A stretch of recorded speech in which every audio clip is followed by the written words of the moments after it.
जय हिंद दोस्तों, मैं हूं प्रदीप कुमार और स्वागत है आपके अपने YouTube channel knowledge booster classes 2.0 में। तो चलिए आइए हम कुछ क्वेश्चन करते हैं जो एसएससी जीडी के लिए बेहद इंपॉर्टेंट क्वेश्चन हैं जो प्रीवियस ईयर्स में पूछे गए हैं।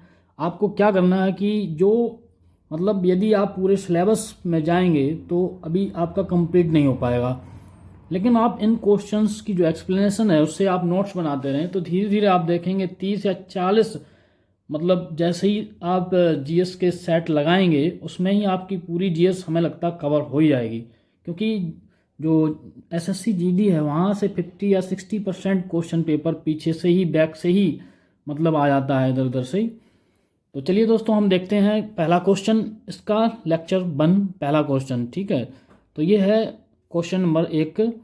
राज्य के नीति निर्देशक सिद्धांतों को भारतीय संविधान में किस देश से बनाया था या अपनाया था। ठीक है, तो मैन क्या है, नीति निर्देशक सिद्धांतों को। ठीक है, तो ये जो टॉपिक है ये कहाँ से लिया गया वो देखते हैं हम। तो इस टॉपिक का जो रेफरेंस है वो आपको मिल जाएगा अपनी, ज़्यादातर आपको एसएससी जीडी में जो पॉलिटिक के क्वेश्चन हैं या इतिहास के क्वेश्चन हैं या फिर भूगोल के क्वेश्चन हैं या विविध के क्वेश्चन हैं या अर्थशास्त्र इकोनॉमिक्स की, जो एसएससी जीडी में इकोनॉमिक्स केवल अपनी शब्दावली से पूछती है, जो वर्डिंग है ना उससे पूछती है, तो ये आपको मिल ही जाएंगे। तो चलिए देखते हैं हम इसका जो स्रोत है यानी कि सोर्स है, तो ये क्या है, ये हमने आपको लुसेंट से ही हम बताते हैं। लुसेंट से ही आप जाएंगे, कोई पेज नंबर 164 पे मिल जाएगा भारतीय संविधान के विदेशी स्रोत, और उसमें देखेंगे आपको मिल जाएगा ये क्वेश्चन। और उसमें आपको मतलब दूसरे भी देखें चीज़ें कहाँ कहाँ से कौन सी ली गई हैं वो देखते हैं हम। देखिए जैसे कि पहले नंबर है ये आपका ये। ठीक है, तो पहले नंबर नीति निर्देशक सिद्धांत की हम बात कर लेते हैं, जो बहुत ही इंपॉर्टेंट है, कई जगह और कई बार पूछा गया है। नीति निर्देशक सिद्धांत ये आपका लिया गया है आयरलैंड के संविधान से। कहाँ से लिया गया? आयरलैंड से। ठीक है, तो अपना टॉपिक क्या रहेगा ये देखिए, टॉपिक है आपका भारतीय संविधान के विदेशी स्रोत। ठीक है, भारतीय संविधान के विदेशी स्रोत।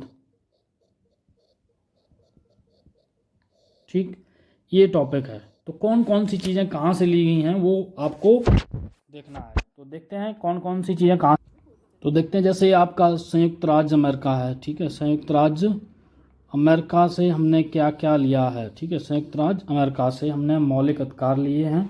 वित्तीय आपात की जो हम आपातकालीन वित्तीय आपात लगाते हैं वो भी कहाँ से लिया गया? संयुक्त राज्य अमेरिका के संविधान से। और राष्ट्रपति की निर्वाचन व्यवस्था एवं उसका जो महाभियोग है उसको हटाने की व्यवस्था, दोनों कहाँ से ली गई हैं? ये भी संयुक्त राज्य अमेरिका से ली गई हैं। ठीक है, अब हम दूसरा स्रोत देख लेते हैं किन से लिया गया। ब्रिटेन के संविधान से हमने लिया है संसाधनात्मक शासन प्रणाली, एकल नागरिकता और विधि निर्माण प्रक्रिया। अब देखते हैं मतलब जो आयरलैंड है, आयरलैंड से तो हमने यही नीति निर्देशक सिद्धांत लिए हैं। हम देखते हैं ऑस्ट्रेलिया से क्या लिया, ये भी इम्पोर्टेंट है, संसाधनात्मक शासन प्रणाली, एकल नागरिकता। अब देखते हैं हम आगे ऑस्ट्रेलिया के संविधान से में क्या क्या लिया गया है। तो हमने ऑस्ट्रेलिया के संविधान से प्रस्तावना की भाषा ली है और समवर्ती सूची का प्रावधान लिया है। और समवर्ती सूची ये क्वेश्चन काफ़ी बार कई एग्जामों में पूछा गया, रिपीट किया गया है। और केंद्र राज्यों की शक्तियों का विभाजन इसी से लिया, ऑस्ट्रेलिया से। और हम देखते हैं जर्मनी से हमने लिया है आपातकाल के प्रवर्तन के दौरान राष्ट्रपति का मौलिक अधिकार संबंधी शक्तियाँ, यानी कि जो आपातकाल है, आपातकालीन जो व्यवस्था है राष्ट्रपति के द्वारा आपातकाल लगाना, ये कहाँ से लिया गया है? जर्मनी से। ठीक है, जर्मनी के संविधान से राष्ट्रपति के द्वारा आपातकाल। ठीक है, ये हमने लिया जर्मनी के संविधान से। अब हम और देख लेते हैं जो क्वेश्चन बनता है। ये क्वेश्चन जो है समवर्ती सूची का यूपी पीसीएस में कई बार पूछा गया, 2011, 12, 14, 16 कई बार आया है। 2003 से झारखंड पीसीएस कई बार, मतलब यहाँ से क्वेश्चन बनता ही बनता है। तो हमने कनाडा के जो संविधान है उससे लिया संघात्मक विशेषताएं, राज्यपाल की नियुक्ति। और दक्षिण अफ्रीका का जो संविधान है उससे हमने संविधान संशोधन प्रक्रिया ली है। और रूस के संविधान से हमने लिए हैं मौलिक कर्तव्य। तो ये तो हो गए हमारे जो टॉपिक भारतीय संविधान के विदेशी स्रोत, ठीक है। विदेशी स्रोत मतलब अदर देशों से हमने अपने संविधान में क्या क्या चीज़ें डाली हैं वो। तो ये बहुत ही इंपॉर्टेंट क्वेश्चन है ये। और संज्ञात्मक विशेषताएं, कनाडा से, दक्षिण अफ्रीका से संविधान संशोधन प्रक्रिया, रूस से मौलिक कर्तव्य। चलिए दूसरे क्वेश्चन की ओर चलते हैं। तो ये सब आपको नोट करना है, ऐसे ही आपको नोट्स बनाने हैं। तो क्या हुआ, एक नोट्स हो जाएगा आपके पास, उसको लास्ट में जाना है देख के। तो मतलब ये आपके बहुत क्वेश्चन बन जाएंगे यहाँ से। और अगर आप सोचें कि फुल सिलेबस पढ़ते रहेंगे तो मतलब बाद में कठिनाई हो जाएगी, काफ़ी सिलेबस है बड़ा। तो ऐसे ही आप कीजिए, क्वेश्चन से सीधे नोट्स बनाइए और उनको आप लास्ट में देख के जाइए। कम से कम 50 या 60% यहाँ से आपका हो ही जाएगा। अगर जो जहाँ से पढ़ रहा है पढ़िए, ठीक है। ऐसी क्लासें देखते रहिए या क्लास को नोट्स बनाइए इस क्लास से, ठीक है। चलिए हम आगे बढ़ते हैं दूसरे क्वेश्चन की ओर। जो ये क्वेश्चन है, इन्हीं के इर्द गिर्द क्वेश्चन घूमते रहते हैं। ये क्वेश्चन भी कई बार भरपूर मात्रा में पूछा जाता है और ये कृषि से है या फिर मान लो आप बायो से है, वनस्पति विज्ञान से। तो देख लेते हैं क्या क्वेश्चन है। निम्नलिखित में से कौन सा प्रोटीन का प्रमुख स्रोत नहीं है, ठीक है। तो सोयाबीन में आपका जो प्रोटीन परसेंटेज है वो 42 तक रहता है, ठीक है। मछली में जो प्रोटीन परसेंटेज है लगभग 44% इसमें मछली में पाया जाता है। और जो चना है, चना में भी जो अपना वाइट वाला चना है उसमें 38% तक रहता है, ठीक है। और जो गेहूं है इसमें 8 से 20% तक रहता है, ठीक है। तो इसमें कौन सा प्रोटीन का प्रमुख स्रोत नहीं है, तो इसमें आंसर क्या हो जाएगा आपका, गेहूं, ठीक है। ये हो गया क्वेश्चन आप आंसर। ये स्वराज मेरा जन्म सिद्ध अधिकार है और मैं इसे लेकर ही रहूंगा, निम्नलिखित में से किसने दिया था। यानी कि जो नारा है किसने दिया था, निम्नलिखित में से किसने दिया था। बाल गंगाधर तिलक, दादा भाई नौरोजी, चित्तरंजन दास, गोपाल कृष्ण गोखले। तो इसका जो आंसर है आपका हो जाएगा बाल गंगाधर तिलक। और देख लेते हैं हम। अब ये क्वेश्चन आपने बाल गंगाधर तिलक, ठीक है, ये कर लिया। आप इससे संबंधित जितने क्वेश्चन है वो भी पूछ सकता है, तो उसको भी करिए। तो देखते हैं कौन कौन से इससे संबंधित क्वेश्चन बन सकते हैं। तो ये देखिए आपसे कौन वो मतलब उससे संबंधित कौन कौन से आपसे पूछ सकता है, तो उसका रेफरेंस देखिए आप। जैसे ये वाला क्वेश्चन था, क्वेश्चन नंबर 3, स्वराज हमारा जन्म सिद्ध अधिकार से मैं लेके रहूंगा, ये बाल गंगाधर तिलक जी ने कहा था। सरफरोशी की तमन्ना हमारे दिल में है, राम प्रसाद बिस्मिल जी। सारे जहां से अच्छा हिंदोस्तां हमारा, अल्लाम इकबाल। और वंदे मातरम बंकिम चटर्जी। हे राम महात्मा गांधी जी ने। जनगण मन अधिनायक जय हे Rabindranath Tagore. Who lives if India dies, ये प्रसिद्ध वचन जवाहरलाल नेहरू का है। इकबाल जिंदाबाद, मोहम्मद इंकलाब जिंदाबाद, मोहम्मद इकबाल का है। दिल्ली चलो सुभाष चंद्र बोस जी ने दिया था। और हम देख लेते हैं आगे। हमने घुटने टेक कर रोटी मांगी किंतु हमें पत्थर मिले, ये बहुत ही मतलब प्रसिद्ध लाइन है। हमने घुटने टेक कर रोटी मांगी किंतु उत्तर में हमें पत्थर मिले, ये महात्मा गांधी जी ने सविनय अवज्ञा आंदोलन के पूर्व बात कही थी। यह एक ऐसा चेक है जिसका बैंक पहले ही नष्ट हो जाने वाला है, ठीक है। ये भी बहुत ही मतलब अच्छा क्वेश्चन है, कई बार पूछा गया है। महात्मा गांधी जी ने कृषि प्रस्ताव के संदर्भ में कहा था, it was post dated cheque, इसने महात्मा गांधी जी ने ये बात कही थी। समूचा भारत एक विशाल बंदी गृह है, CR दास, चित्तरंजन दास, ठीक है, अभी जो उसमें थे। पूर्ण स्वराज जवाहरलाल नेहरू का। हिंदी हिंदू हिंदुस्तान भारतेंदु हरिश्चंद्र जी का है। अब हम देख लेते हैं और तुम मुझे खून दो मैं तुम्हें आज़ादी दूंगा, सब लोग जानते होंगे सुभाष चंद्र बोस जी का। वेदों की ओर लौटो दयानंद सरस्वती जी का नारा है ये। आराम हराम जवाहरलाल नेहरू जी का। विजय विश्व तिरंगा प्यारा श्यामलाल गुप्ता जी का। करो या मरो महात्मा गांधी। जय हिंद सुभाष चंद्र बोस जी के याद रखना। और मेरे शरीर पर पड़ी एक एक लाठी ब्रिटिश साम्राज्य के कफन कील से लाला लाजपत राय जी का है ये, ठीक है। भारत में तलवार के बल पर जीता गया था और तलवार के बल पर ही उसे ब्रिटेनी कब्जे में रखा जाएगा, ये लॉर्ड एल्गिन ने कहा था ये बात, ठीक है। हम भारत को या तो आज़ाद करेंगे, आज़ादी के प्रयास में देखो तो किससे जुड़ा है, भारत छोड़ो आंदोलन से जुड़ा है ये, ठीक है। भारत छोड़ो आंदोलन में ये बात कही थी, हम भारत को आज़ाद करेंगे, ठीक है। ये बात आपको याद रखनी है, हम भारत को आज़ाद करेंगे या आज़ादी के प्रयास में दिवंगत होंगे, ठीक है। चलिए देखते हैं दोस्तों, अब अगले क्वेश्चन की ओर बढ़ते हैं। तो दोस्तों अभी इस क्वेश्चन से संबंधित आपने देखे कितने जो अपनी नारे हैं और स्लोगन्स हैं वो दिए गए थे। चलिए हम बढ़ते हैं आगे क्वेश्चन की ओर। भारतीय संविधान के निम्नलिखित अनुच्छेदों में से कौन सा भारत के राष्ट्रपति को राष्ट्रीय आपातकाल घोषित करने की सत्ता प्रदान करता है? बड़ा बढ़िया क्वेश्चन एकदम। चलिए देखते हैं। तो सबसे पहले नंबर देखते हैं हम अनुच्छेद 352। ये क्या है? राष्ट्रपति आपात स्थिति की घोषणा। ठीक है, तो क्वेश्चन क्या है? भारतीय संविधान के अनुच्छेद कौन सा भारत के राष्ट्रपति को आपातकाल घोषित करने की सत्ता प्रदान करता है? तो आंसर हो गया अपना ये। इसमें क्या है? राष्ट्रपति द्वारा आपात स्थिति की घोषणा। ठीक है, ये हो गया। तो 356 में क्या है? ये है राष्ट्रपति शासन। ठीक है, सॉरी 356 में क्या है? जो अपने यहाँ राष्ट्रपति शासन लग जाता है ना राज्यपाल की अनुस्थिति से, ये है राष्ट्रपति शासन। ठीक है, अब हम बात कर लेते हैं अनुच्छेद 371 की। 372 छोड़ो आप, इसका कोई अता पता नहीं। तो ये है विशेष क्षेत्रों के लिए ये जो है 371 विशेष क्षेत्र जो राष्ट्रपति के द्वारा निर्धारित किए जाते हैं, कुछ विशेष क्षेत्र, वो ये है विशेष क्षेत्र के विकास के लिए, यानी कि कुछ राज्यों के विशेष क्षेत्र के विकास के लिए, कुछ राज्यों के विशेष क्षेत्र के विकास के लिए, जैसे महाराष्ट्र, ठीक है, गुजरात,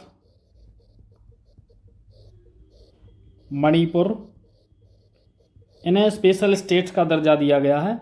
ये अनुच्छेद किस में आता है? 371 में। तो 3 अनुच्छेद आपके तैयार हो गए। ठीक है, राष्ट्रपति शासन 356, राष्ट्रपति द्वारा आपातकाल की स्थिति की घोषणा वो कौन सी है? 352। आपातकाल स्थिति दो तरीके से लगाई जा सकती है, एक तो वित्तीय आपातकाल, एक इमरजेंसी, मान लो युद्ध हो रहा उस समय जो आपातकाल लगता वो। ठीक है, तो आगे चलते हैं अगले क्वेश्चन की ओर। अगला क्वेश्चन है आपका पुस्तक, लेखक और मतलब पुरस्कार, इनसे उस टॉपिक से संबंधित है। तो इसके आंसर की ओर देखते हैं हम लोग। The God of small things, God of small things, God of small thing उपन्यास किस देश से प्रेरित है? तो ये किस देश से प्रेरित? अपना हिंदुस्तान यानी भारत से प्रेरित है। और गॉड ऑफ स्मॉल थिंग्स किसके द्वारा, यानी इनके जो राइटर हैं वो कौन है? इनके राइटर हैं अरुंधति राय जी। अरुंधति राय जी इसके राइटर हैं। ठीक है, लेखक। ठीक है, इसमें बस इतना ही याद रखना है। और आपको मतलब करंट से या कहीं से भी मिले ना लेखक और उससे संबंधित उनकी कृतियां, वो याद करके जाना आपको, उससे क्वेश्चन बनते हैं। ठीक है, तो चलिए दोस्तों देखते हैं। बड़ा ही मज़ेदार क्वेश्चन, बहुत ही अच्छा क्वेश्चन है ये। राज्यसभा का पदेन अध्यक्ष कौन होता है? भारत के उपराष्ट्रपति। कौन से होते हैं? भारत के उपराष्ट्रपति। ठीक है, इनके बारे में जान लेते हैं क्या क्या इसमें आपको पढ़ के जाना है। उपराष्ट्रपति, ठीक है, इनसे संबंधित आर्टिकल, यानी कि पॉलिटी का क्वेश्चन है। अब ऐसे ही आर्टिकल आप नोट करते रहेंगे, पूरे आर्टिकल आपको याद हो जाएंगे। ठीक है, तो इनसे संबंधित जो आर्टिकल है उपराष्ट्रपति संबंधित, वो है आर्टिकल 63, आर्टिकल 63। ठीक है, और जो आर्टिकल 24 है, अनुच्छेद 24, ठीक है, आर्टिकल 24, ये आपका संबंधित है राज्यसभा से। किससे संबंधित है? राज्यसभा से। ठीक है, और राज्यसभा का पदेन अध्यक्ष कौन होता है? उपराष्ट्रपति। आपने अभी देखा राज्यसभा का पदेन अध्यक्ष। ठीक है, और आर्टिकल 1 इनसे और संबंधित है, आर्टिकल 66, ये 24 नहीं, सॉरी, यहाँ पे आप लिखेंगे 24 की है 64, आर्टिकल 64। ठीक है, ये किससे संबंधित है? राज्यसभा से। और राज्यसभा का पदेन अध्यक्ष उपराष्ट्रपति। आर्टिकल 66 यानी आर्टिकल 66 वो किससे संबंधित है? उपराष्ट्रपति के निर्वाचन से। कुल मिला के ये सभी आर्टिकल किससे संबंधित हैं? उपराष्ट्रपति से। ठीक है, तो हाँ, आपको और करंट का क्वेश्चन याद रखना है। अभी उपराष्ट्रपति कौन से हैं? उपराष्ट्रपति कौन अभी, यानी कि जो राज्यसभा के पदेन अध्यक्ष हैं, तो कह सकते हैं, ऐसे भी पूछ सकता है राज्यसभा का पदेन अध्यक्ष अलग अलग नाम दे देगा, तो आपको याद रखना श्री जगदीप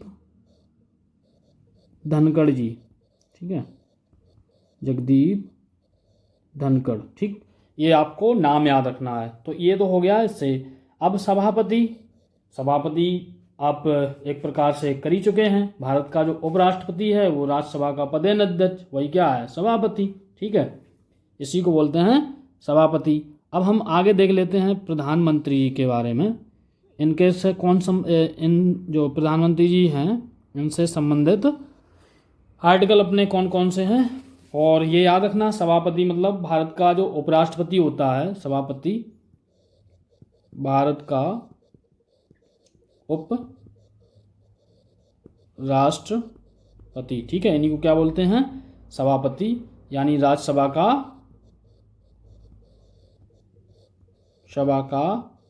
पदेन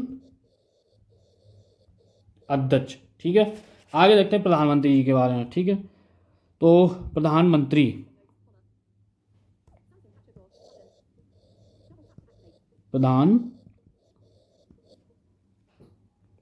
ठीक है।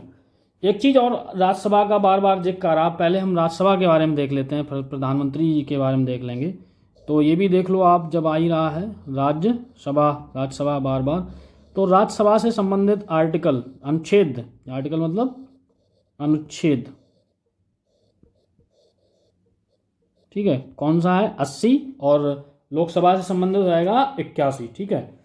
तो इसमें आपको याद रखना है राज्यसभा में जो अपनी एट प्रेजेंट 250 सीटों का प्रावधान है, कितनी सीटों का, 250 सीटों का, और 233 जो हैं वो कहाँ से आएंगे, राज्य से, ठीक है, और जो 28 राज्य और 3 केंद्र शासित प्रदेशों से, ठीक है, ये 233, और जो बचे हुए हैं 12 वो मनोनीत होते हैं। 12 सदस्य राष्ट्रपति द्वारा मनोनीत किए जाते हैं, राष्ट्रपति द्वारा मनोनीत, ठीक है, 12 सदस्य। तो 12 233 टोटल कितने हो जाएंगे, 3 2 5, यानी अभी जो एट प्रेजेंट हैं कितनी है, 245 सदस्य हैं। अगर पूछ दिया जाए कि वर्तमान में कितने सदस्य हैं, 245 हैं। 233 कहाँ से आए हैं, राज्यों से आए हैं, और जो 12 हैं, 12 हैं, वो क्या हैं, मनोनीत हैं, किनके द्वारा, राष्ट्रपति के द्वारा। तो ये तो हो गया इनका। और राज्यसभा के जो कार्यकाल होता है वो कितना होता है, 6 वर्ष होता है, ठीक है। ये हो गए कुछ इससे संबंधित क्वेश्चन, ठीक है। और 300 जो आर्टिकल आपको याद रखना, केवल जो आर्टिकल अनुच्छेद 80 है इससे संबंधित है। अब देख लेते हैं प्रधानमंत्री जी के बारे में, ठीक है।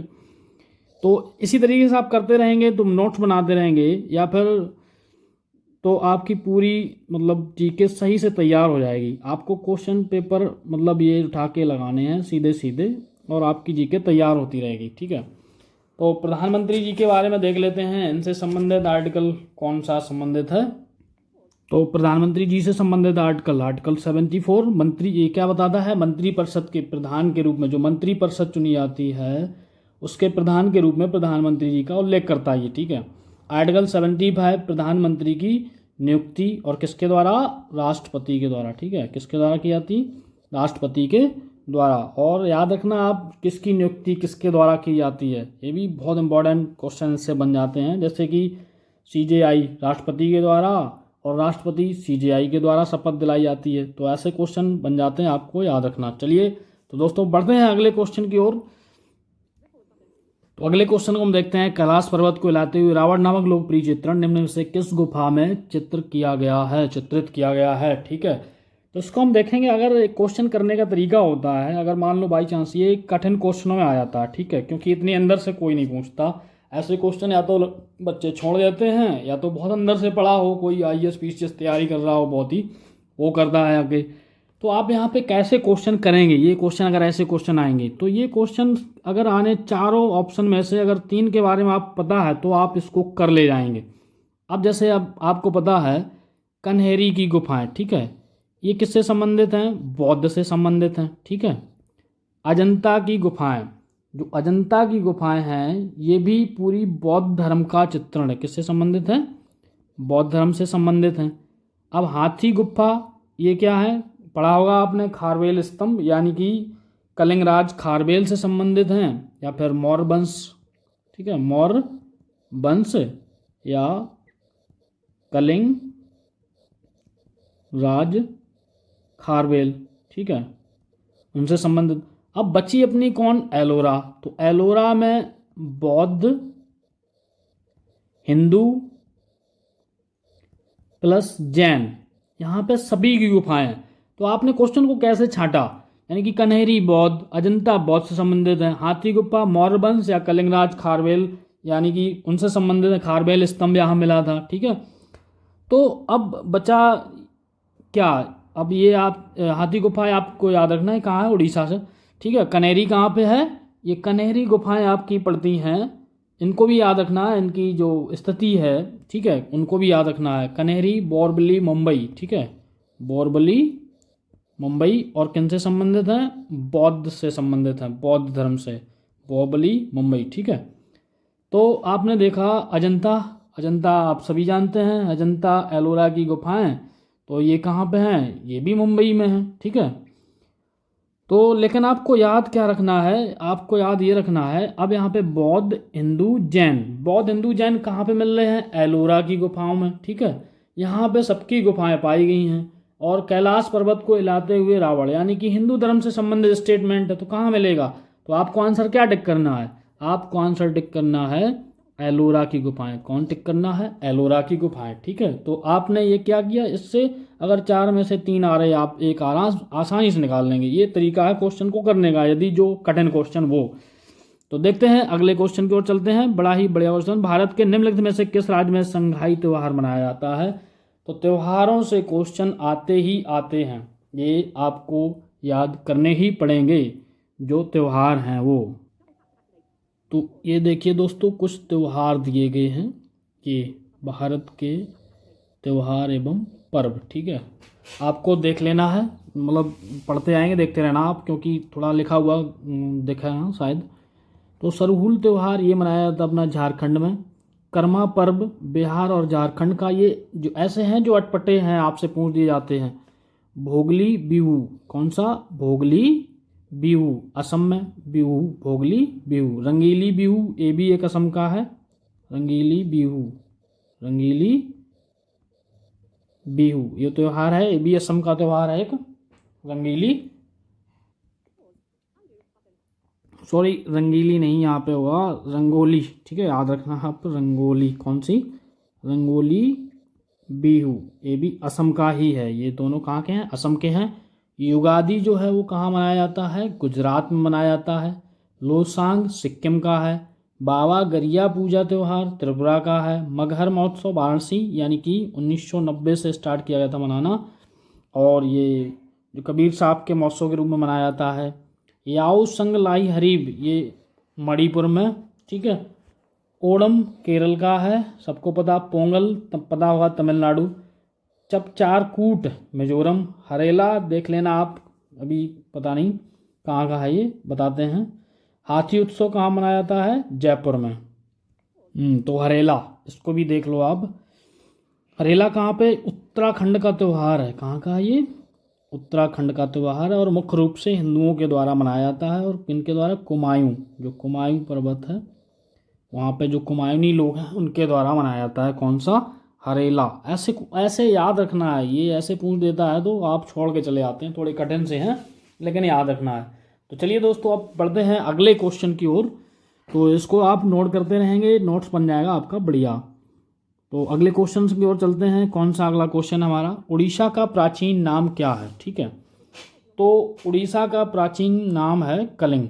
उड़ीसा का जो कलिंग राज खरवाल थे वो कहाँ के थे? कलिंग के ही थे। और ये किसका नाम है प्राचीन? उड़ीसा का प्राचीन नाम कलिंग है। तो देख लेना, आपको प्राचीन नामों को एक बार देख के जाना है, ठीक है। तो आगे और बढ़ते। तो भारत में राष्ट्रीय खेल दिवस कौन दिन मनाया जाता है? 29 अगस्त को मनाया जाता है। केंद्रीय बजट 2018 के अनुसार ऑपरेशन ग्रीन के लिए कितनी राशि आवंटित की गई थी? याद रखना, आप करंट का क्वेश्चन है, करंट से क्वेश्चन आ जाते हैं। एक और क्वेश्चन पूछा जाता है जो बांस से रिलेटेड है, बांस, उससे भी क्वेश्चन, मतलब करंट में क्वेश्चन ऐसे हैं जो आप इधर से देखेंगे पता चल जाएगा। ऑपरेशन ग्रीन, ऑपरेशन ग्रीन के लिए, ठीक है, और बांस उत्पादों के लिए एक तो मतलब बजट या स्कीम पास की गई थी, वो देखेंगे अगले कहीं ना कहीं मिलेगी। तो देखते हैं हम अगले, मतलब इसमें कितना राशि दी गई थी? 400 करोड़ राशि दी गई थी। करंट का क्वेश्चन है। अब 2018 क्वेश्चन से हमें कोई लेना देना नहीं, हमें करंट के क्वेश्चन देखने हैं। तो अगले क्वेश्चन की ओर बढ़ते हैं। फिजिक्स का क्वेश्चन है, बहुत ही दमदार क्वेश्चन है।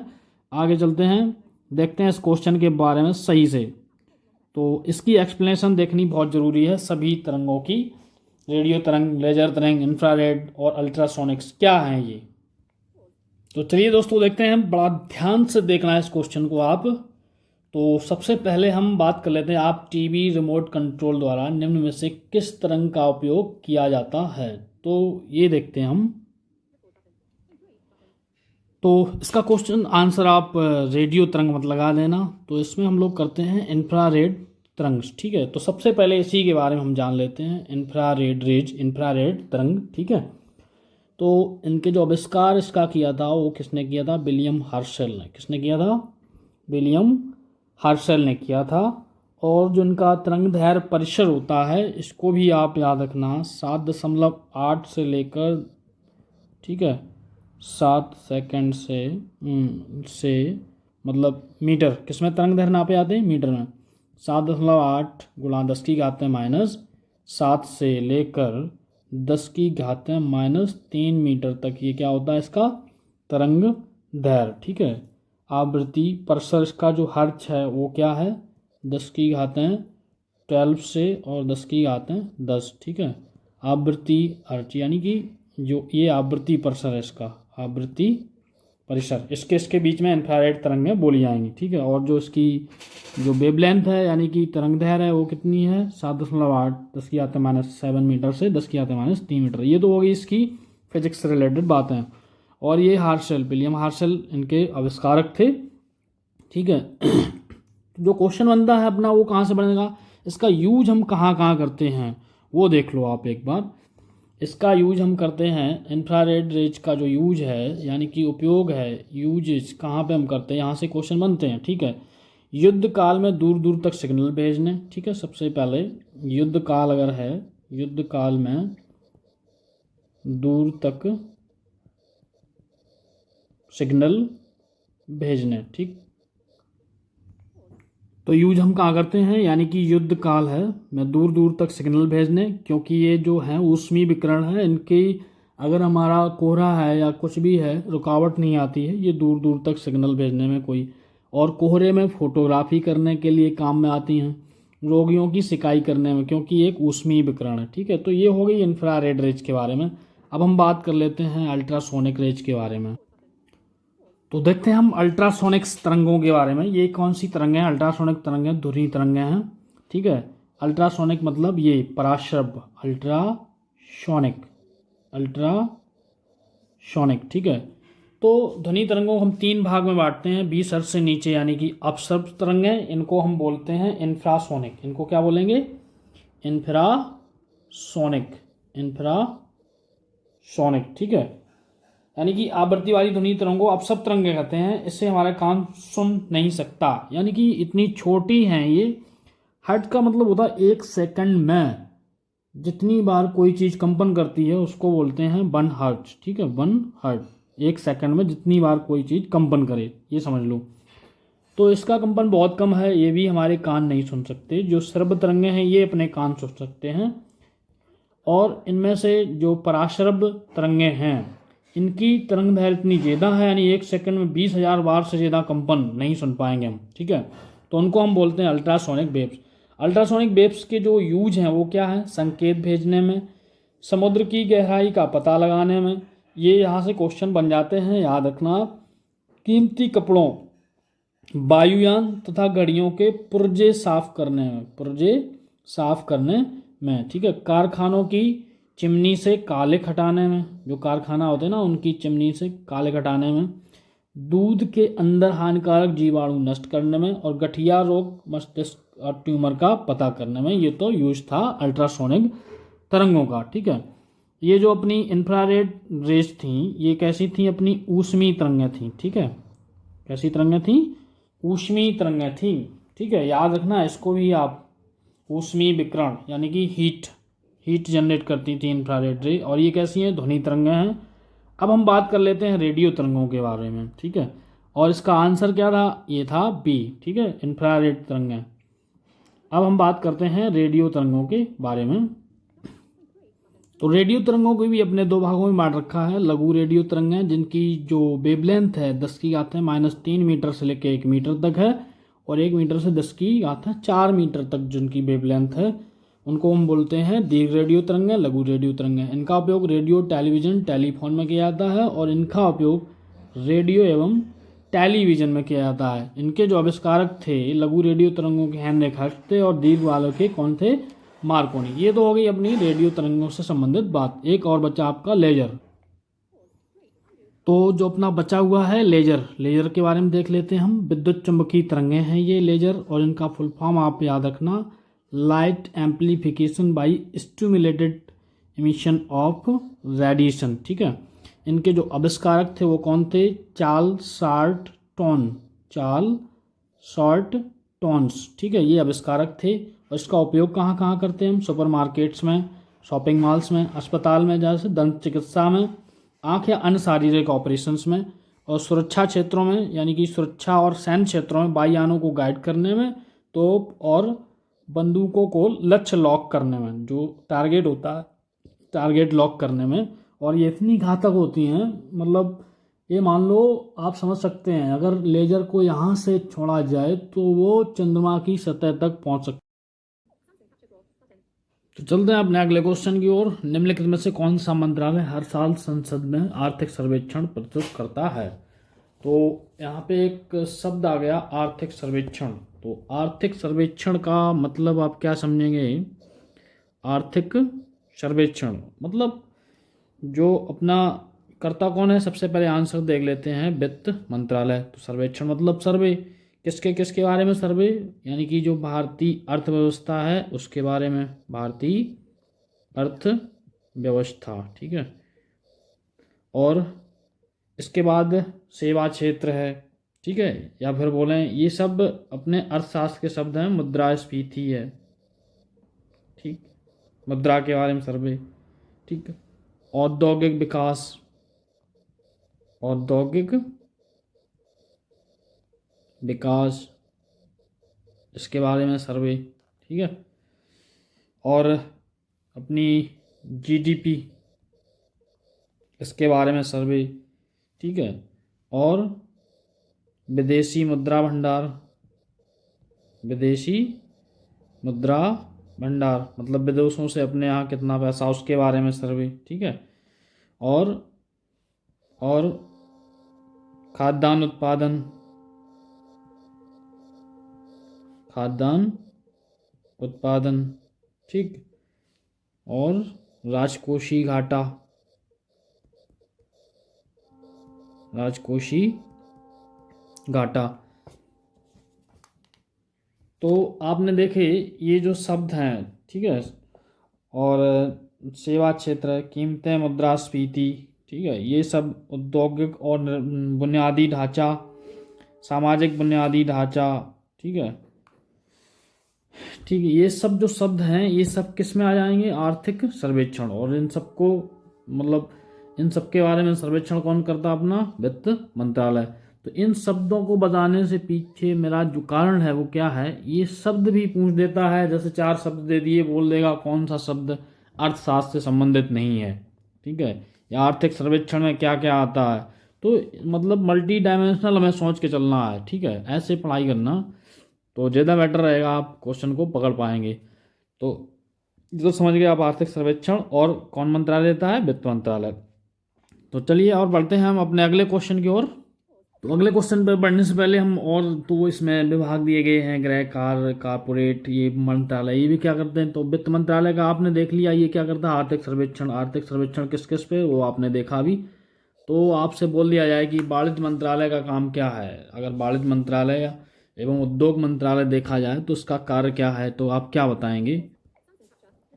तो वाणिज्य मंत्रालय का काम देख लेते हैं। वाणिज्य मंत्रालय क्या करता है यहाँ भी, तो ये क्या करता है, विदेश व्यापार नीति यानी कि FTP। अगर आपसे पूछ दिया जाए कि FTP क्या है, ठीक है, व्हाट इज FTP, तो फुल फॉर्म इसका क्या होता है, foreign, FORIGN, foreign trade policy. इस शब्द को भी याद रखना, आर्थिक शब्द जितने जुड़े हैं अर्थशास्त्र से संबंधित शब्दों से क्वेश्चन बनता ही बनता है, GD में आपको याद रखना पड़ेगा। तैयार करता है, दूसरी बात कार्यान्वित करता है और इस पर निगरानी करता है। ये किसका काम है, वाणिज्य एवं उद्योग मंत्रालय, वाणिज्य एवं उद्योग मंत्रालय का कार्य, ठीक है।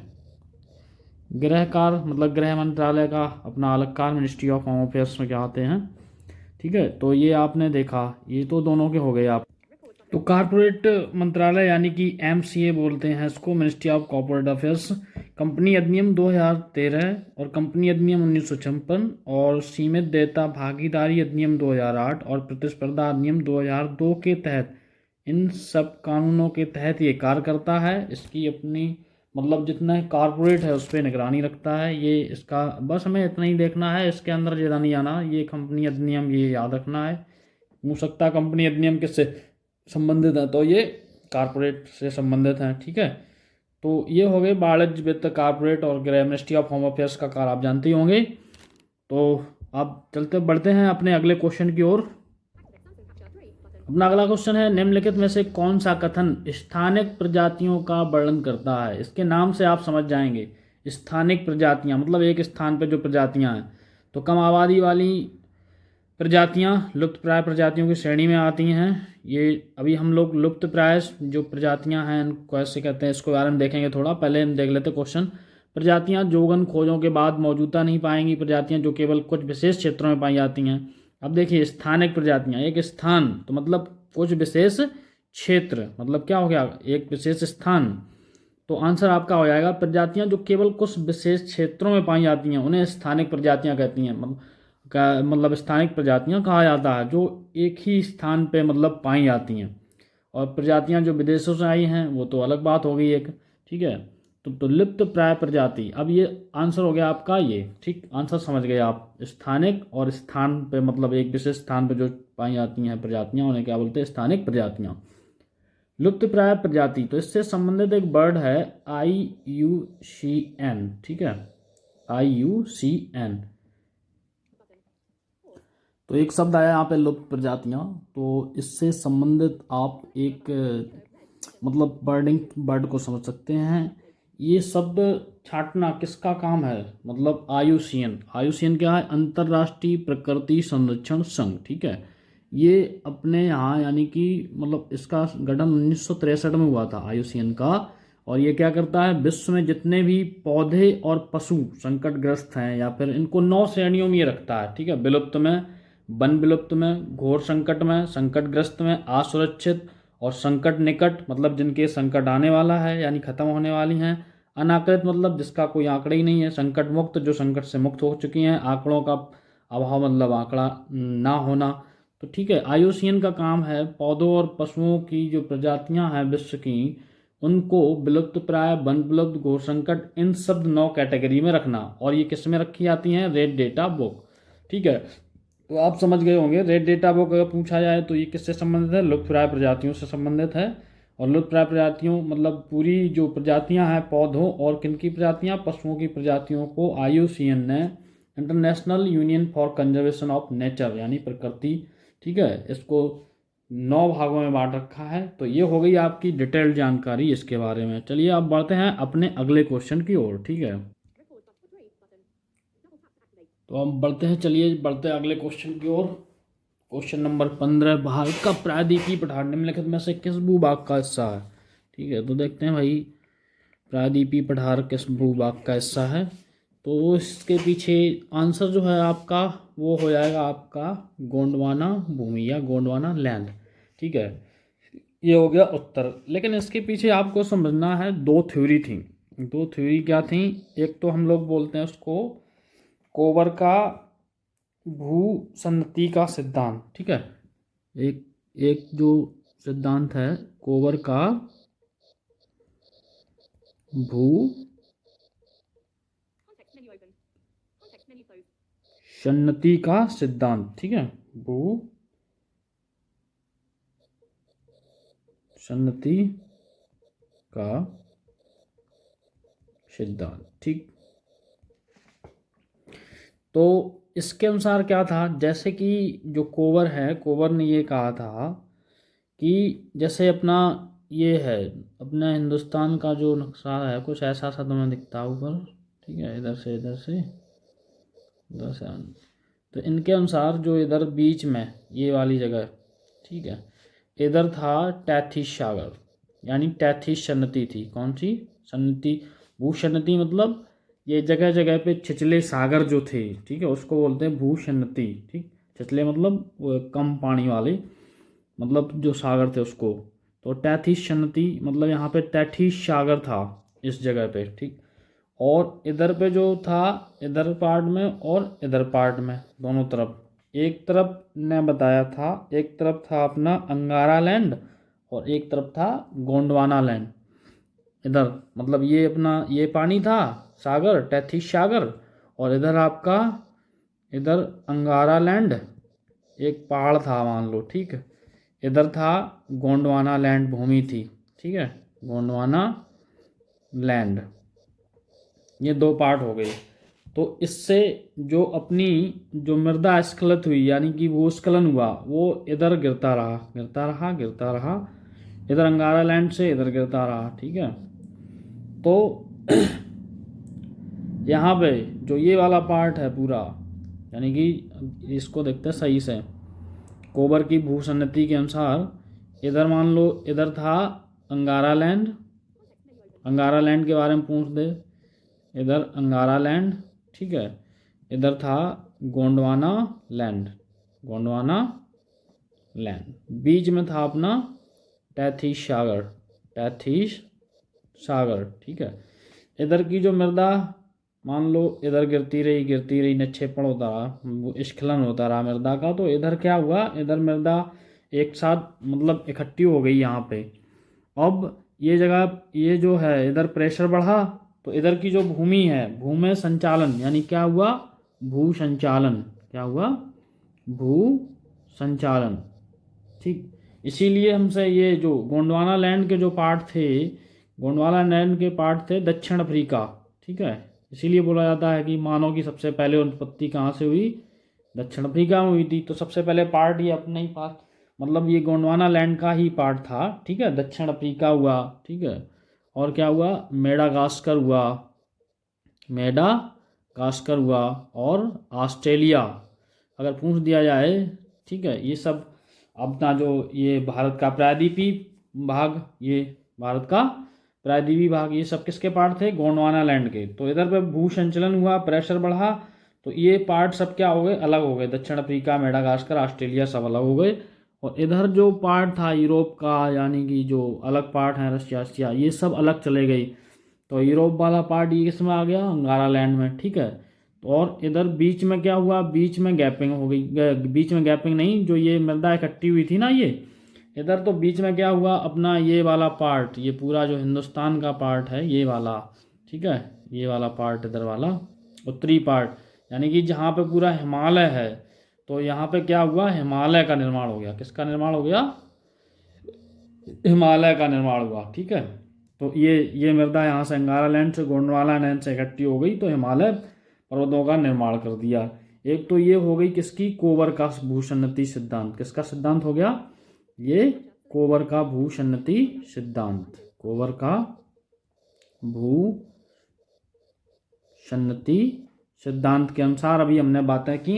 इनके अनुसार एक जगह अंगारा लैंड, एक पार्ट था गोंडवाना लैंड। गोंडवाना लैंड में दक्षिण अफ्रीका, मेडागास्कर, ऑस्ट्रेलिया, भारत का प्रायद्वीपीय भाग, और अंगारा लैंड में इधर यूरोप वाला पार्ट। तो इसमें क्या हुआ, भूस्खलन होता रहा, यहाँ पे आपके इकट्ठा हो गया जो मलबा, मतलब जो मिट्टी इट्टी सब इकट्ठी होती रही, ये सालों साल मतलब हजारों सालों लाखों सालों की बात है। तब ये इकट्ठा हो गया तो यहाँ प्रेशर बना, तो भू संचलन हो गया, यहाँ ये भूमि अलग हो गई, ठीक है। ये दोनों अलग हो गई दोनों, तो ये दक्षिण अफ्रीका, ये ऑस्ट्रेलिया हमसे अलग और होता चला गया इसी तरीके से। ठीक है, तो ये हो गई अपनी, आप समझ गए होंगे गोंडवाना भूमि। ठीक है, तो प्रायद्वीपीय पठार किसका पार्ट है? गोंडवाना भूमि का पार्ट है। ठीक है, एक और सिद्धांत था अपना, पूछा जाए अगर, तो एक सिद्धांत दूसरे नाम से जानता, वो जाना था हैरी हेस। किसके नाम से? हैरी हेस। ठीक है, इनके नाम से जाना जाता, ये नेवी में थे। ठीक है, एडमिरल। इन्होंने एक सिद्धांत दिया था, उसको हम लोग जानते हैं हैरी हेस के सिद्धांत के नाम से, हैरी हेस। ठीक, सिद्धांत। तो इनने क्या दिया था? प्लेट विवर्तनिक सिद्धांत। इनका जो सिद्धांत था वो था प्लेट विवर्तनिक सिद्धांत। ठीक है, इससे शायद आप लोग कई परिचित भी होंगे, ये सिद्धांत बताया जाता है। तो इस सिद्धांत में क्या था? प्लेट विवर्तनिक सिद्धांत के अनुसार जो एक थी यूरेशियन प्लेट और एक थी अपनी इंडियन प्लेट। ठीक, एक यूरेशियन प्लेट, एक इंडियन प्लेट। तो इन दोनों प्लेटों के टकराव से, ठीक है, इन दोनों, जब ये दोनों प्लेटें टकरा गई, यूरेशियन प्लेट यानी यूरोप साइड से, इंडियन प्लेट इंडिया साइड से, ठीक है, मतलब ये दोनों टकरा गई, तो इनके टकराव से हिमालय पर्वत का निर्माण हो गया। किसका निर्माण हुआ? हिमालय पर्वत का निर्माण हुआ। ठीक है, तो ये हो गया आपका हैरी हेस का सिद्धांत। कौन सा? प्लेट विवर्तनिक सिद्धांत। प्लेटों के टकराने से हिमालय पर्वत का निर्माण हुआ। दूसरा कोवर का भूसन्निधि सिद्धांत। उनके अनुसार से गोंडवाना भूमि और अंगारा लैंड भूमि और इनके से उनसे भूस्खलन होता रहा। एक जगह जो टैथिस सागर था, तो उसमें, और यह यहाँ मतलब टैथिस सागर में सब इकट्ठा होता रहा मलबा, वो बन गया पर्वत। और इनके अनुसार क्या? यूरेशियन प्लेट और इनके प्लेट में टक्कर हुई, टक्कर होने से उचक गया जो पार्ट है, मतलब ऊपर हो गया, वो हिमालय बन गया। जहाँ पे पहले हुआ क्या क्या हुआ करता था? यहाँ टैथिस सागर। ठीक है, तो टैथिस सागर आप समझ गए होंगे इसको बारे में। चलो बढ़ते हैं हम अगले क्वेश्चन की ओर। तो अगला क्वेश्चन है, पाठ चरक संहिता ग्रंथ के अनुसार मानव शरीर में कितनी हड्डियां? तो चरक संहिता, चरक सस्रोत दो लोग थे ना, भारतीय आयुर्वेद, तो उनके अनुसार कितनी हड्डियां थीं? 360। ठीक है, प्रोटीन की उपस्थिति का परीक्षण करने के लिए निम्न में से कौन सा घोल आवश्यक है? बहुत ही इंपॉर्टेंट क्वेश्चन है, केमिस्ट्री का क्वेश्चन है, आपने हाई स्कूल में पढ़ा भी होगा। चलो हम बता ही देते हैं, देख लेते हैं। तो सबसे पहला ये मान लो, हम 2-3 मतलब 5-6 टेस्ट होते हैं, हमें देखना है। ये हाई स्कूल में आपने पढ़े होंगे, जितने सही से पढ़ा हुआ हाई स्कूल में। तो ये केमिस्ट्री में प्रैक्टिकल हैं, केमिस्ट्री जो प्रैक्टिकल किए होंगे तो उन्हें पता होगा। कॉपर सल्फेट और कास्टिक सोडा टेस्ट, इसमें क्या करते हैं, हमें मान लो कोई हमारे पास फूड है, उसमें हमें प्रोटीन टेस्ट करना। ठीक है, तो हम क्या लेंगे, एक हमने ले लिया यहाँ पे टेस्ट ट्यूब ले लिया एक। ठीक, क्या ले लिया हमने? टेस्ट ट्यूब ले लिया ये। ठीक है, अब मान लो इसमें हमने ले लिया एक तरीके से बादाम ले लिया। ठीक है, क्या ले लिया?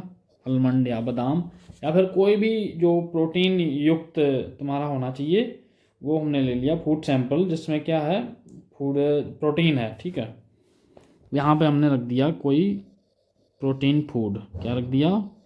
प्रोटीन फूड, इसमें प्रोटीन है। ठीक है, और इसमें हमने क्या किया, ऐड कर दिए 10 ड्रॉप वाटर, 10 बूंदें हमने पानी की इसमें डाल दी, 10 ड्रॉप पानी डाल दिए। ठीक है, पानी के बाद हमने इसमें 10 ड्रॉप डाल दिए, 10 ड्रॉप डाल दिए किसके? कॉपर सल्फेट के। कॉपर सल्फेट डाल दिया। ठीक है, इसके बाद हमने ऐड कर दिया और इसको हमने सही से हिला दिया टेस्ट ट्यूब। जिसने भी प्रैक्टिकल किए होंगे उन्हें पता होगा टेस्ट ट्यूब क्या होती है भाई। तो कास्टिक सोडा, इसके बाद हिलाने के बाद हमने इसमें डाल दिया, फिर हमने ऐड कर दिए, मतलब इसमें कॉपर सल्फेट आपको लगभग डालना है, ये मान के चलिए आप, कॉपर सल्फेट के आपने मतलब ऐड, ये 10 ड्रॉप नहीं, लगभग कॉपर सल्फेट आपको डालना है 2 बूंद तक। कितनी बूंद डालना? 2 बूंद ड्रॉप डालेंगे कॉपर सल्फेट की, फिर हिला देंगे। ठीक है, इसके बाद आपको कास्टिक सोडा डालना है। क्या डालना? कास्टिक सोडा, और कास्टिक सोडा लगभग आपको 10 बूंद तक, कितनी ड्रॉप डालनी है, जो पेप्पेट होता है ना उससे आप बूंदें भर के डाल लेंगे इसमें। जो केमिस्ट्री प्रैक्टिकल करते हैं उन्हें पता होगा पेप्पेट क्या होता। तो 10 बूंदें हमने डालनी किसकी, 10 बूंदें हमने डाल दी कास्टिक सोडा की, और फिर इसको हिला दिया। अब इसमें जो भाई कलर आ जाएगा आपका, वो कलर कैसा होगा आपका, बैगनी कलर हो जाएगा। कैसा कलर आ जाएगा यहाँ पे, वायलेट कलर, ठीक है, बैगनी कलर, बैगनी कलर, ठीक। समझ गए होंगे आप। पहले अपने यहाँ पे प्रोटीन वाला फूड ले लिया, प्रोटीन फूड यहाँ पे रख दिया, 10 ड्रॉप पानी डाल के इसको हिला दिया, ठीक है। फिर 2 ड्रॉप हमने डाल दिए कॉपर सल्फेट के इसमें, ठीक है। 10 बूंदें हमने डाल दी इसकी कास्टिक सोडा की और हिला दिया। इसको आ गया जो बैगनी कलर। अगर बैगनी कलर यहाँ पूरा भर गया, मान लो पूरा जो सैंपल है बैगनी कलर हो गया, तो हम समझ लेंगे जो फूड है उसमें क्या है, प्रोटीन है, अन्यथा प्रोटीन नहीं है, ठीक है। तो ये तो हो गया अपना फर्स्ट टेस्ट, जो फर्स्ट वाला टेस्ट है, कॉपर सल्फेट और कास्टिक सोडा, ठीक है। अब हम दूसरे टेस्ट की बात कर लेते हैं। अगर इसकी जगह ये वाला पूछ दिया तो फिर करना तो पड़ेगा आपको, ठीक है। तो ये तो आंसर हो गया इसका, कॉपर सोडा, कॉपर सल्फेट और कास्टिक सोडा घोल।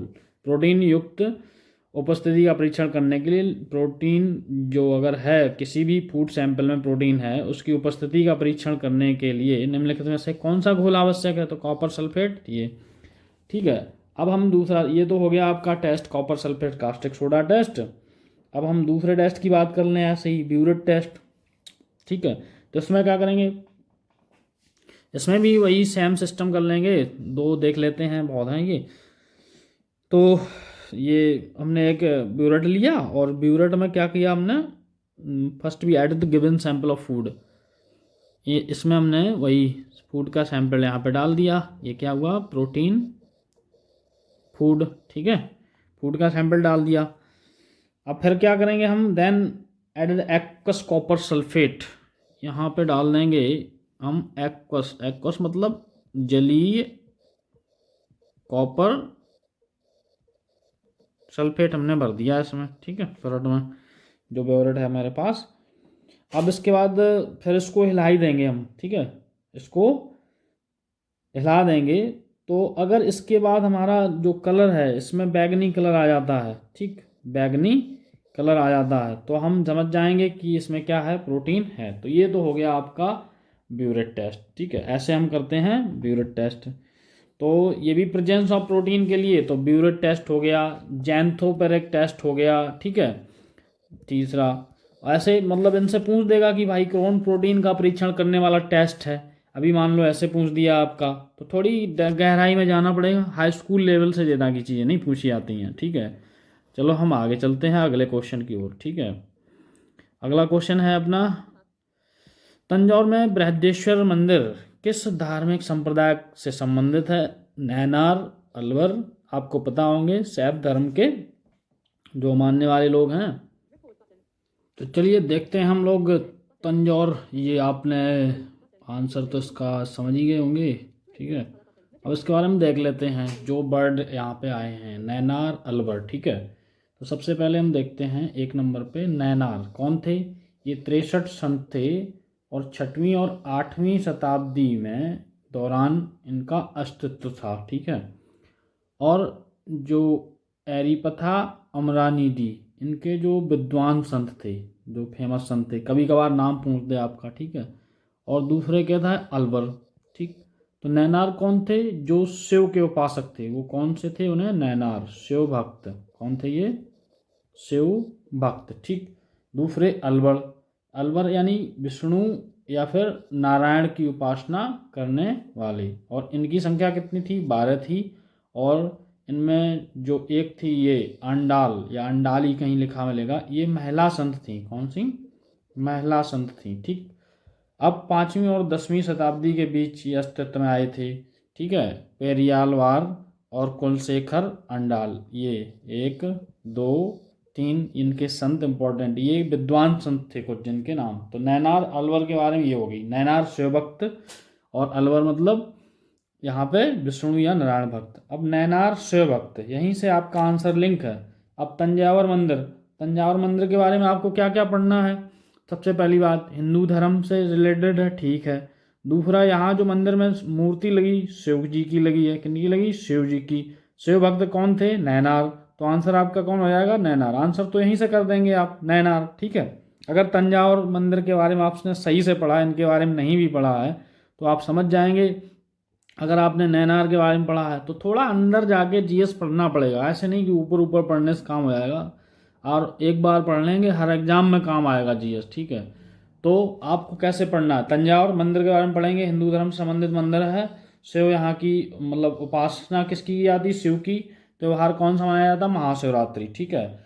अब कौन सी शैली में बना? द्रविड़ शैली में। कहाँ पे बना है ये? तंजावुर बना है, तमिलनाडु में बना। अब कब बना था? 1003 ईस्वी और 1010 यानी कि 1010 ईस्वी के बीच में। और किसने बनाया था? राजेंद्र चोल ने बनवाया था, ठीक है। इसीलिए इसका नाम, दूसरा नाम क्या है? राजेश्वरम मंदिर। कौन से नाम से आया था? राजेश्वरम मंदिर। तो ये हो गई इसकी एनालिसिस पूरी क्वेश्चन नंबर 18 की। तो देखिए और एंजॉय करिए, ठीक है। वीडियो मतलब आप जब देखेंगे तभी पता चलेगा पूरा। चलिए अगले क्वेश्चन की ओर बढ़ते हैं।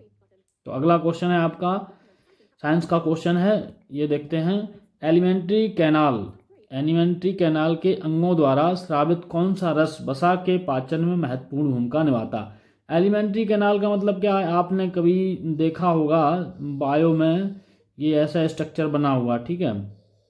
ये ठीक यहाँ से ये हो गई आपकी बड़ी आंत, और इसके अंदर जो भरी हुई होती है ये छोटी आंत, और यहाँ इधर से इधर साइड और बना होता है लीवर, अमाशय, ठीक है।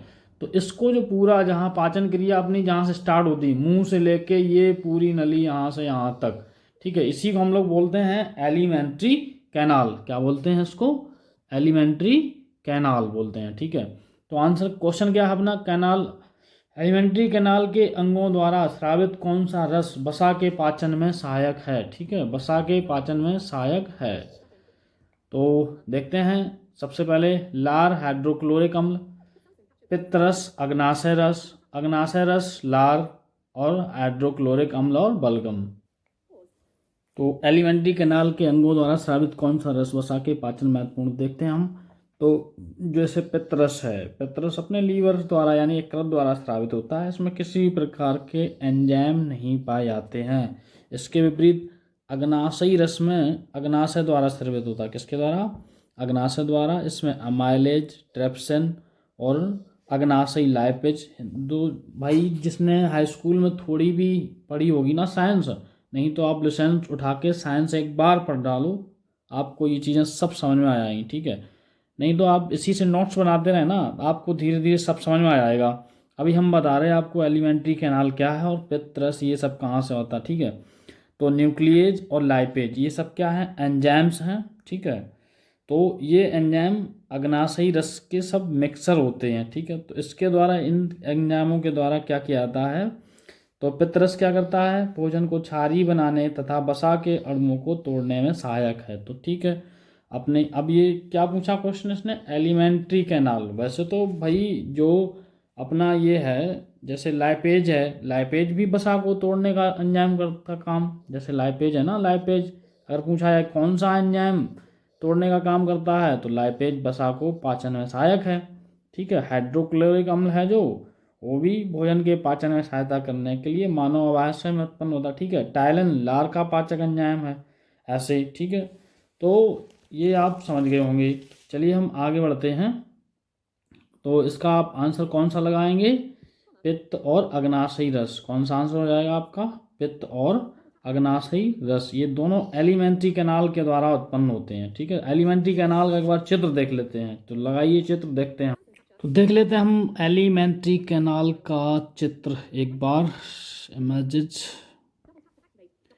एलिमेंट ये देखिए, ये अपना एलिमेंट्री कैनाल मैंने बताया था, ये यहाँ से स्टार्ट होती है सलाइवा में अपना क्या होता है? टाइलिन एंजाइम, ठीक है। टाइलिन जो यहीं से पाचन क्रिया स्टार्ट कर देता है, टंग जीभ के पास ये, ठीक है। ये पूरी जो है सलाइवा में। अब यहाँ से ये एपिग्लोटिस, ईसोफेगस, अब ये अपना है लीवर, ठीक। अभी जिसकी हम बात कर रहे थे यानी कि यकृत, ये क्या है? लीवर। ये आपका होगा इकृत, और इकृत से क्या निकल रहा था, पितरस। क्या निकल रहा था, पितरस। और पितरस काहे में पाचन था, वसा के पाचन का काम कर रहा था पितरस। ठीक है। पैनक्रियाज, यानी कि पैनक्रियाज जो है इसी को हम क्या बोलते हैं, अग्नाशय। ये अपना पेट है, हाइड्रोक्लोरिक अम्ल यहाँ से निकलता। पैनक्रियाज, पैनक्रियाज को हम बोलते हैं अग्नाशय। तो पैनक्रियाज यहाँ से आपने देखा, यहाँ से क्या निकल रहा था अपना, अग्नाशयी रस। अग्नाशयी रस, ठीक है। और इसमें क्या क्या था, अमाइलेज, ट्रिप्सिन,